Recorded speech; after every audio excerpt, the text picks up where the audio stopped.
man default channel လေးကနေပြန်လည်ကြိုဆိုလိုက်ပါတယ်ဒီတစ်ခေါက်ကျွန်တော်တို့ Adobe Illustrator tutorial lesson လေးမှာဗာလေးလေးလာမလဲဆိုရင်ကျွန်တော်တို့အခု screen ပေါ်မှာမြင်နေရတဲ့ font effect လေးတစ်ခုအကြောင်းကိုလေ့လာမယ်ဟုတ်ပြီနော်အဲ့ဒါကြောင့်ကျွန်တော် 3D isometric effect လို့လည်းခေါ်လို့ရတယ်အဲ့ဒါကိုမှကိုလိုချင်တဲ့ပုံစံမျိုးဖန်တီးပြီးတော့လုပ်လို့ရတယ်ဟုတ်ပြီနော်ကျွန်တော်ဒီခုကအဓိကဒီ lesson မှာသုံးပါက blend tool ကိုသုံးမယ်ဟုတ်ပြီနော် blend tool ကိုသုံးပြီးတော့ကျွန်တော်တို့အခုလို 3D shape တစ်ခုဘယ်လိုပေါ်အောင်လုပ်လို့ရတယ်ဆိုတဲ့ဟာလေးကိုအဓိကရှင်းပြပေးခြင်းတာပြီးတော့ကျွန်တော်နောက်ထပ် lesson တစ်ခုမှာလည်းဒီ blend tool နဲ့ပဲပတ်သက်ပြီးတော့နောက်ထပ် typography တစ်ခုအကြောင်းကိုလည်းကျွန်တော်ထပ်ပြီးတော့ရှင်းပြအောင်မယ်ဟုတ်ပြီနော်အဲ့အတွက်ကျွန်တော်ဒီ channel လေးကို subscribe and follow မလုပ်ရသေးဘူးဆိုရင်လည်းတစ်ချက် subscribe and follow လေးတစ်ချက်လုပ်ပေးခဲ့ဖို့တောင်းဆိုပေးရစီOkay အခုကျွန်တော်သင်ခန်းစာကိုသွားမယ်ထုံးစံအတိုင်း file new ဟုတ်ပြီနော်ကျွန်တော် file တစ်ကို1920 1080 resolution နဲ့သွားမယ်ဟုတ်ပြီနော် resolution 300 RGB ကာလာပဲသုံးမယ် create နေလိုက်မယ် Okay နော်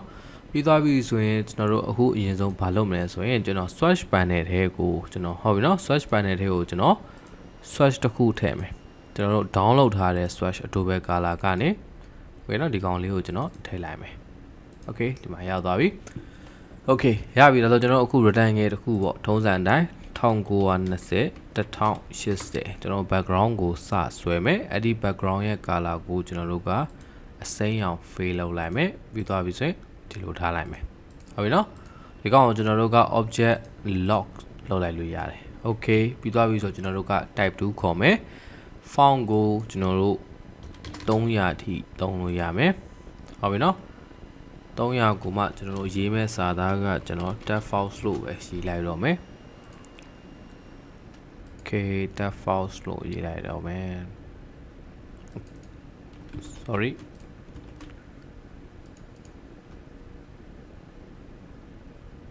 Okay ဒီကောင်လေးအဆင်ပြေမယ် default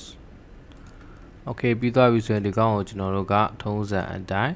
center ကိုထားလိုက်မယ်ဟုတ်ပြီနော်ဒီနေရာမှာကျွန်တော်တို့က fade color ကိုမသုံးဘူး stroke color ကိုသုံးမယ် fade color သုံးမယ်ဆိုရင်သူကလုံးဝ 3D shape ကြီးဖြစ်သွားလိမ့်မယ်ဟုတ်ပြီနော်ကျွန်တော်တို့လိုချင်လဲ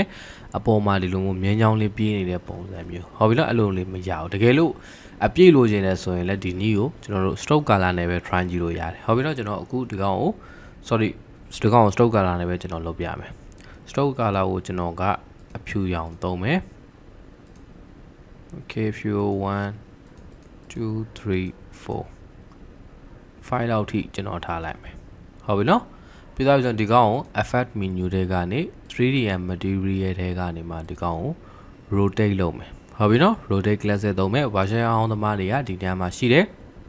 rotate ကိုပဲနှိပ်လိုက်ရင်ရပြီဟုတ်ပြီနော်ပြီးတော့ပြီဆိုရင်ကျွန်တော်တို့က isometric top ကိုပဲသုံးမယ်ဟုတ်ပြီနော် isometric top ကိုမှကျွန်တော်တို့နည်းနည်းလေးစောင်းကျင်တယ်ဆိုလဲစောင်းလိုက်လို့ရတယ်ဟုတ်ပြီလားကျွန်တော်ဒီကောင်လေးစောင်းလိုက်မယ်ပြီးသွားပြီဆိုရင် okay နေလိုက်မယ် okay နော်ပြီးသွားပြီဆိုကျွန်တော်ထုံးစံအတိုင်းဒီကောင်ကိုစာပြင်စရာရှိလားဆက်မယ်ပြင်စရာမရှိတော့ဘူးဆိုရင် object ထဲကနေမှ expand appearance လို့နှိပ်လိုက်မယ်ပြီးသွားပြီဆိုကျွန်တော်က expand လုပ်လိုက်တာနဲ့ဒီကောင်မှာ clipping mask ကသူကပါနေသေးတယ်ဒီမှာပါနေတဲ့ဘောင်လေးတွေဟုတ်ပြီနော်အဲ့ဒါ right click ထောက်မယ် and group နှိပ်မယ်တစ်ချက် right click ထောက်မယ် release clipping mask လုပ်လိုက်မယ်ဟုတ်ပြီနော်အဲ့ကြမှာဘာဖြစ်သွားမလဲဆိုရင်ကျွန်တော်တို့ဒီမှာသုံးထားတဲ့ color ဟုတ်ပြီနော် stroke color ကကျွန်တော်တို့ stroke အကွက်ကနေမှသူက fade color ကိုဖြစ်သွားလိမ့်မယ်အဓိကကျွန်တော်တို့ဒီမှာဆွဲထားတဲ့ကျွန်တော်တို့ရဲ့ stroke က stroke မဟုတ်တော့ဘဲနဲ့ဒါကကျွန်တော်တို့ fade color ပုံစံမျိုးသူတက်ရောက်သွားလိမ့်မယ်အဲ့လိုဖြစ်မှနောက် effect တစ်ခုကျွန်တော်တို့သုံးလို့ရမှာဟုတ်ပြီနော်အဲတော့ဒီကောင်လေးဆက်လိုက်မယ်မှန်တယ်ဆိုရင်ရပြီကျွန်တော်ဒီကောင်လေးကိုပဲထပ်ထောက်မယ်ပြီးသွားပြီဆိုရင် effect menu ထဲကနေပဲကျွန်တော်တို့ဒီခေါက် dissolve and transform ထဲကနေမှ transform ကိုသုံးမယ်တကယ်လို့ transform မသုံးချင်ဘူးဆိုရင်ကျွန်တော်တို့က copy paste နဲ့လည်းလုပ်လို့ရတယ်ဟုတ်ပြီနော် transform သုံးလိုက်တာပိုအဆင်ပြေပဲ transform နဲ့သွားပြီးဆိုရင်သူဒီ move command တွေကိုကျွန်တော်တို့သုံးမယ်ဟုတ်ပြီနော်အဲ့ထဲမှာကျွန်တော်တို့က copy ကိုကျွန်တော်တို့ဘယ်နှခုလိုချင်တော့ဟုတ်ပြီနော်ကိုကအဘောပြောရမယ်ဆိုရင်အထူကြီးလို့ရှင်တယ်ပေါ့ 3D ရဲ့ depth ကိုနည်းနည်းအများကြီးသွားကျင်တယ်ဆိုရင်တော့ဒီမှာရှိတဲ့ copy ကိုပို့ထည့်ပေးလိုက်2ခု3ခု4ခုလောက်ပေါ့ဟုတ်ပြီနော် Okay အခုကျွန်တော်ဒီကောင် copy ကို2ခုပဲထားလိုက်မယ်ပြီးသားပြီဆိုရင် vertical distance ကိုကျွန်တော်20လို့ပေးလိုက်မယ်ဟုတ်ပြီနော်အောက်ကိုသူက20 pixel ဆင်းပြီးတော့ copy ဘယ်နှခုယူမလဲဆိုရင်2ခုယူမယ်ဆိုတဲ့အဓိပ္ပာယ်ဟုတ်ပြီနော် Okay ပြီးတော့ကျွန်တော်ဒါ okay လေးလိုက်လို့ရတယ် okay ကျွန်တော် layer panel နဲ့သွားစစ်ကြည့်မယ်ဆိုရင်ကျွန်တော်တို့ရဲ့ဒီမှာ group ဆိုတဲ့ကောင်လေးကရှိနေလိမ့်မယ်ဒါပေမဲ့ကျွန်တော်တို့ကဒီကောင်ကို transform ထဲကနေလှုပ်လိုက်တာဖြစ်ပေမဲ့သူ့မှာ copy နှစ်ခုတော့ပွားသွားပေမဲ့ဒီကောင်ရဲ့အောက်ထဲမှာပဲသူတို့ကအပွားအနေနဲ့ရှိနေတယ်အဲ့တော့ကျွန်တော်တို့ကအရင်ဆုံးဒီကောင်ကို expand appearance ဆိုပြီးတော့ပြန်ပြီးတော့ခွဲထုတ်ပေးလိုက်ရလိမ့်မယ်ဟုတ်ပြီနော်အဲကြမှာကျွန်တော်တို့ဒီမှာ layer တစ်ခုချင်းစီဒီကောင်ဖြစ်သွားလိမ့်မယ်ဒါကိုမှသူ group ဖြစ်သေးတယ်ဖြစ်နေတော့ကျွန်တော်တို့ right click ထောက်ပြီးတော့ ungroup တစ်ချက်ပြန်နေပြီးလိုက်ဒါဆိုရင်ကျွန်တော်ဒီမှာ layer တစ်ခုချင်းစီဖြစ်သွားပြီဟုတ်ပြီနော်ဒီမှာ group 3ခုဖြစ်သွားပြီတွေ့လားအဲ့ဒါကိုကျွန်တော် layer panel လေးကိုတစ်ချက်ဖွင့်ကြည့်မယ်တကယ်လို့ layer panel မမြင်ရဘူးဆိုရင် window ထဲကနေမှ layer panel ကိုခေါ်လိုက်လို့ရတယ်ဟုတ်ပြီနော်ဒီ method မှာ layer panel လေးကနည်းနည်းအသုံးဝင်တဲ့အတွက် layer panel လေးကိုပင်လောက်ထားမယ်ဝင်တော့ကျွန်တော်အခု layer panel လေးကိုပြင်ပထုတ်ထားလိုက်မယ်ပြီးသွားပြီဆိုကျွန်တော်တို့အပေါ်ဆုံးမှာရှိတဲ့ layer ကိုဟုတ်ပြီနော်ဒီအပေါ်ဆုံးမှာရှိတဲ့ layer ကိုကျွန်တော် copy ယူမယ် control C ပြီးသွားပြီဆိုရင် control F အဓိပ္ပာယ်က copy ယူပြီးတော့ paste in front ဆိုတဲ့ command ကိုကျွန်တော်သုံးလိုက်တယ်အဲ့တော့အပေါ်ဆုံးမှာသူကအဖြူနှစ်ခုဖြစ်သွားတယ်ဟုတ်ပြီနော်အဲ့တော့ကျွန်တော်ဒီကောင်ကို1 2 3 4ဟုတ်လားကျွန်တော် layer ၄ခုပြလိုက်တယ်အဲ့ဒီမှာအဖြူကိုကျွန်တော်တို့ကအဖြူအတိုင်းပဲသွားမယ်ဒီနေရာမှာနောက်ထပ်ဘာတွေလုပ်ရသေးလဲဆိုရင်ကျွန်တော်တို့နည်းနည်းပေါ့ဒီမှာရှိတဲ့အဖြူကိုကျွန်တော်တို့က neon light ပုံစံမျိုးသုံးကြတယ်ကျွန်တော်Adobe Illustrator neon effect နဲ့ပတ်သက်ပြီးကျွန်တော်ရှင်းပြပေးဘူးတဲ့ဗီဒီယိုတစ်ခုမှာဟုတ်ပြီနော်အဲ့ဒီပုံစံမျိုး neon light သုံးကြတယ်ဆိုရင်ဒီအပေါ်ဆုံးနေရာလေးကိုနည်းနည်းလေးတေးပြီးတော့အဲ့ထဲမှာအဖြူမဟုတ်ဘဲနဲ့ကျွန်တော်တို့ neon light လေးသုံးမယ်ဆိုရင်သူကဒီ effect က 3D ကိုမှအပေါ်မှာ neon bar လေးနဲ့ဖြစ်သွားလိမ့်မယ်ဟုတ်ပြီနော်ဒါကတော့ကျွန်တော်နည်းနည်းပို try ကြည့်တဲ့လူဆိုရင် try လို့ရအောင်ကျွန်တော်ပါဇက်နဲ့ပြောပြပေးတာဒီမှာတော့မလုပ်ပြတော့ကျွန်တော်အဖြူ layer လေးနဲ့ပဲထားလိုက်မယ်ပြီးတော့ပြီးရင်ဒုတိယ layer ကိုထောက်မယ်ဟုတ်ပြီနော်ဒုတိယ layer ကိုကျွန်တော်ဒီနားမှာရှိတဲ့ cycle လေးကိုကျွန်တော် selection ပေးလိုက်တယ်ဟုတ်ပြီနော်ဘာကြောင့်လဲဆိုတော့ဒီမှာထပ်နေတဲ့အတွက်ကျွန်တော်သွားထောက်မယ်ဆိုရင်ပထမလားဒုတိယလားမသေးခွဲတဲ့အတွက်ကျွန်တော်ဒီမှာ selection ပေးလိုက်တယ်ပေးပြီးသွားပြီဆိုကျွန်တော်တို့အခုနောက်ဟိုထည့်ထားတဲ့ swatch panel ထဲကကျွန်တော် color ကိုသုံးမယ်ဘာ color သုံးမဲဆိုကျွန်တော်အစိမ်းရောင်သုံးမယ်ဟုတ်ပြီနော်အစိမ်းရောင် color ကျွန်တော် fade လုပ်လိုက်တယ်ပြီးသွားပြီဆိုရင်ဒုတိယတစ်ခုထပ်ခေါက်မယ်ဒုတိယတစ်ခုလည်းကျွန်တော်ဒုတိယတစ်ခုကြာတော့ကျွန်တော်အညိုပုတ်ရောင်သုံးလိုက်မယ်ဟုတ်ပြီနော်ပြီးသွားပြီဆိုရင်တတိယတစ်ခုကြာတော့ကျွန်တော်တို့ကအနီရောင်သုံးလိုက်မယ်ဒီကောင်ကိုအစင်လိုက်ကျွန်တော်တို့သွားလိုက်တယ်ပေါ့ဟုတ်ပြီနော်ပြီးသွားပြီဆိုကျွန်တော်တို့ဒီ layer 3ခုဟုတ်ပြီနော် layer 3ခုပဲနော်ဒီမှာရှိတဲ့ cycle လေးတို့တစ်ခုချင်းစီပဲထောက်လိုက်1 2 3ဟုတ်ပြီနော်အစင်လိုက်ကျွန်တော် selection ပေးလိုက်တယ်အပေါ်ဆုံး layer ကိုဒီမှာရှိတဲ့အဖြူရောင် layer လေးကိုဒီတိုင်းလေးထားထားတယ်သူနဲ့တူတူရှိတဲ့အစိမ်းအနီလိမ္မော်3ခုလို့ကျွန်တော်ထောက်လိုက်တယ်ထောက်ပြီးသွားပြီဆိုရင် object menu ထဲကနေမှ blend ကိုသွားမယ်ဟုတ်ပြီနော် order control b shortcut လည်းသုံးလို့ရတယ်အခုကျွန်တော် blend ကို make လုပ်လိုက်မယ်ဟုတ်ပြီနော်ပြီးသွားပြီဆိုကျွန်တော်တို့ကဒီဘက်ဘေးမှာရှိတဲ့ tool panel တွေကကျွန်တော်တို့ blend tool လေးဟုတ်ပြီနော် blend tool လေးကိုကျွန်တော်တို့ double click နှိပ်လိုက်မယ်မှတ်ထားမယ်နော် double click နှိပ်လိုက်မှသူက blend option လေးပေါ်လာလိမ့်မယ်အဲ့ဒီမှာသူ့ရဲ့အခု option က smooth color ဖြစ်နေတယ်ဟုတ်ပြီနော်ဒါကိုကျွန်တော်တို့က specify step လို့ပေးလိုက်မယ်ပြီးသွားပြီဆိုကျွန်တော်တို့သွားမဲ့ distance တန်ဖိုးကိုကျွန်တော်တို့သတ်မှတ်ပေးလိုက်မယ်50 40ဟုတ်ပြီနော်ကျွန်တော်40လောက်ထားလိုက်လို့ရတယ်ကျွန်တော်40ထားလိုက်မယ် okay နေလိုက်မယ် okay ဒါဆိုကျွန်တော်တို့အခုဒီမှာ 3D shape ပုံစံတွေကအဆင်ပြေသွားပြီဒါပေမဲ့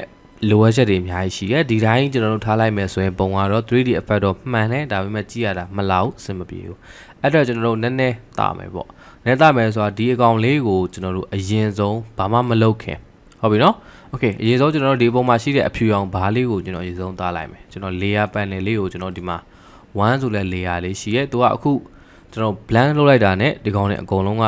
မှာပေါင်းသွားပြီတွေ့လားအပေါ်ဆုံး layer လေးမှာသူကတီးတန့်လေးရှိနေတယ်အဲ့ဒီအပေါ်ဆုံး layer လေးကိုကျွန်တော်အဖြူ layer လေးကိုထောက်လိုက်တယ်ထောက်ပြီးသွားပြီဆိုရင် effect menu ထဲကနေမှ stylize ထဲကနေမှ outer glow ကိုသုံးမယ်ဟုတ်ပြီနော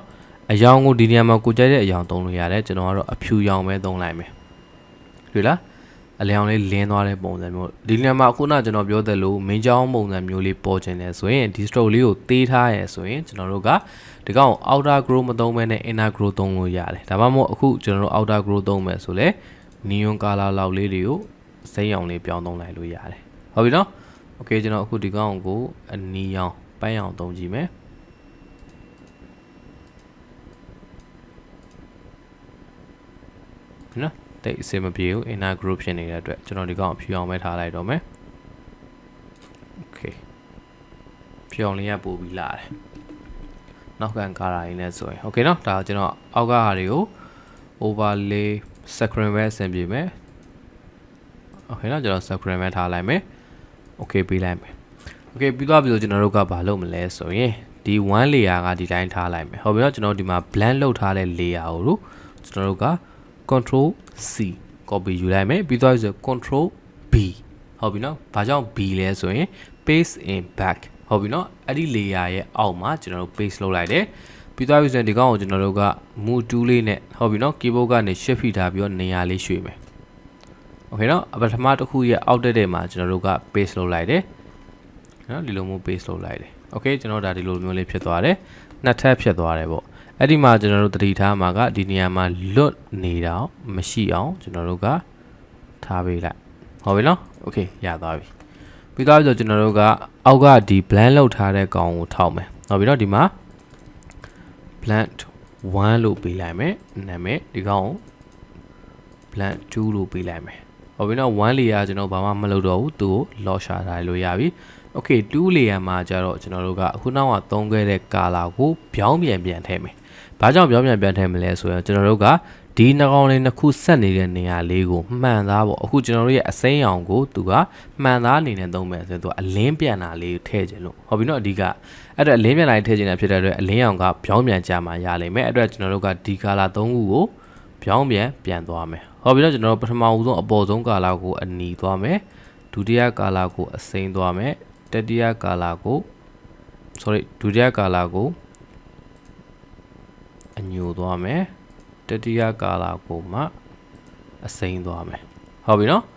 အဲ့လိုပေးလိုက်တယ်ပြီးသွားပြီဆိုကျွန်တော်တို့ကဒီကောင်လေးတွေမှာဘာရှိသေးလဲဆိုရင် opacity ရှိသေးတယ်ဟုတ်ပြီနော်ဒီကောင်ကိုထောက်ထားတဲ့အခါမှာဘယ်ဘက်ညာဘက်မှာရှိတဲ့ property panel လေးတကယ်လို့ property panel မရှိဘူးဆိုရင် window menu ထဲကနေတဲ့ property panel ကိုထည့်ထားလို့ရတယ်ဟုတ်ပြီနော်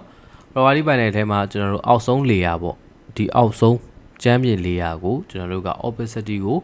0လောက်ထိ short ချလိုက်ဒီကောင်မမြင်လဲဘာမှမရှိဘူး blending mode ဟုတ်ပြီနော်မမြင်လဲဘာမှမရှိဘူးကျွန်တော်တို့နည်းနည်းလေးထည့်ရင်ရတယ်အဲ့တော့0လောက်ထားလိုက်ပြီးတော့ကျွန်တော်ဒုတိယသူ့ရဲ့အထက်ကကောင်ကိုကျတော့ကျွန်တော်တို့က20စီတိုးသွားလိုက်မယ်ဟုတ်ပြီနော်အပေါ်ဆုံးကကောင်ကိုကျတော့40ထားလိုက်မယ်โอเคနော်ဒါလေယာ3ခုလုံးမှာအောက်ဆုံးကောင်ကအစိမ်းကောင်ကမရှိသလောက်ပဲဘာကြောင့်လဲဆိုရင်အောက်က background နဲ့ match ဖြစ်တဲ့အတွက်ဟုတ်ပြီနော်ပြီးတော့ကျွန်တော်တို့ဒီကောင်လေး3ခုကို group လုပ်ထားတဲ့လေယာတွေ့လားအဲ့ဒီကောင်မှာလည်းသူက opacity ရှိသေးတယ်အဲ့ဒီ opacity ကိုလည်းကျွန်တော်တို့ကထပ်လျှော့မယ်ဒီကောင်ကို60လောက်ထိလျှော့လိုက်မယ်ကျွန်တော်20စီတိုးသွားလိုက်တယ်โอเคဒါတော့ကြည့်မယ်ဘာဖြစ်သွားလဲဆိုရင်ကျွန်တော်တို့ဒီမှာ transparent effect ပုံစံမျိုးလေးသူဟာဒီနားလေးမှာအလင်းပြန်နေလိမ့်မယ်ဟုတ်ပြီနော်ဒီကောင်ကိုကျွန်တော်တို့က blending mode ဒီမှာနည်းနည်းလျှော့လို့ရသေးတယ်80လောက်ထိတင်ကြည့်လိုက်ဒါဆိုရင်သူကနည်းနည်းလေးထင်းနေလိမ့်မယ်ဟုတ်ပြီနော်60ရပို့ဆင်ပြေတယ်โอเค